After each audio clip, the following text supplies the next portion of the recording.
So, what's your name? Where are you from? Mark Heaps, Austin, Texas, about 4 miles down the road. So anyway, this is my good friend Mark. I actually know him. Yeah. So, no, I know him. No secrets, no secrets right. here. I'm not special. And so, yeah, so I checked out your bike yesterday, but maybe give me a rundown. And I know a little bit about it just because we've had several conversations about it before, but maybe, The backstory is I bought this used in California in the early 2000s. And it was my main bike for a number of years riding around until it burst into flames. And I had to drop the bike and kick dirt on it. And then it sat in my garage for about 7 years. And then when the pandemic hit, I decided that I would do my first custom build. That's what this one is. And so it's a 96 DR650, which had those lovely 90s styled colors with an original Barney purple frame. Yeah, like purple and green or something? It was purple with, it was like Barney purple with like lemon yellow accents. And the guy I bought it from had put a huge 6-gallon Perry Dakar tank on it. Oh, okay. And so it was this weird plastic see-through kind of tank. And so yeah, I had that sitting around, and then I decided that I would start customizing it. And so I'm not like a normal builder, don't have that experience. So I am a graphic production artist mostly. Right. And so I actually started by taking photos of the bike and then taking photos of parts off of other bikes, like the tank, and I would move them around in Photoshop on the computer until I saw something I liked. Right, right. So very non-traditional.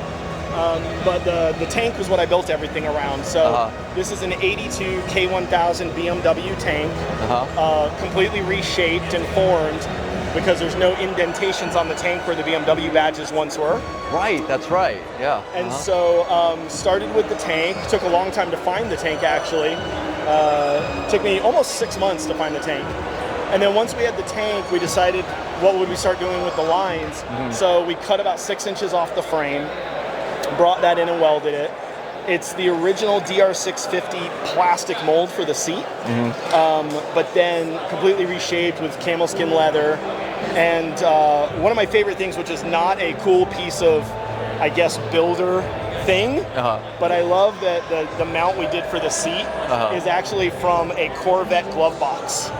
And so under here, there's actually a little wire that you pull, and when you pull this off, this mechanism that's in here right now, you can see when I pull the wire, it just opens.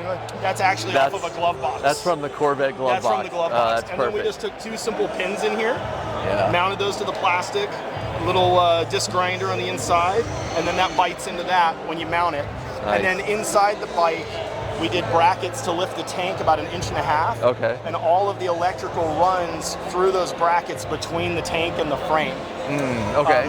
We took it completely apart, down to every bolt and spoke.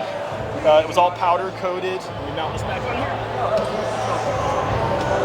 So yeah, we powder coated the gray to get rid of the purple frame, and did powder coating on the original rims, re-spoked it with billet spokes. The rear fender was a later idea. Actually, at my buddy's shop, we found a 70s Harley Sportster front fender, and we actually cut that and made that into the rear fender. And then as we were trying to decide what to do with the original exhaust, because the original DR650 had this huge pipe on this side that was the off-road enduro style pipe. But I always loved how Ducati did the twin pipes out of the back, and the old 900 series. So we emulated that here by putting these pipes on, and then did a couple of small spot LED tail lights in the back here, and that basically got us to what we were going to finish out with the bike. And then the last part that was kind of an inspiration was the front headlight assembly. Right. And so I wanted to do something a little different. And so what we actually have on the front headlight assembly, these were actually lights off of the roll bar from like a 70s, late 70s, early 80s Jeep. Oh, okay. And so we took these cans off of the roll bar, ground off the poles, emptied them, and then we did an LED lighting assembly that we built inside. And then I drew up a template for this mount. You see a lot of like their enduro bikes, they do the 2 big spots in the front. Right. And so I wanted to have a little bit of an homage to that, but decided to kick it a little bit just to be funky. And so we did that. We put the rock guards on it. And then everything else from there is pretty much stock. Just got rid of a lot of superfluous crap, right? Did the LED indicators. LEDs. Didn't have like the big wide indicators anymore. The big floppy ones. The big or whatever. floppy ones. Yeah. And then a good buddy of mine who works with Yamaha actually donated the mica bars to me, and so those were an add-on. Nice. And so yeah, that's pretty much the build. It's been a ton of fun. Man, yeah, it's gorgeous. I know we went riding a while back,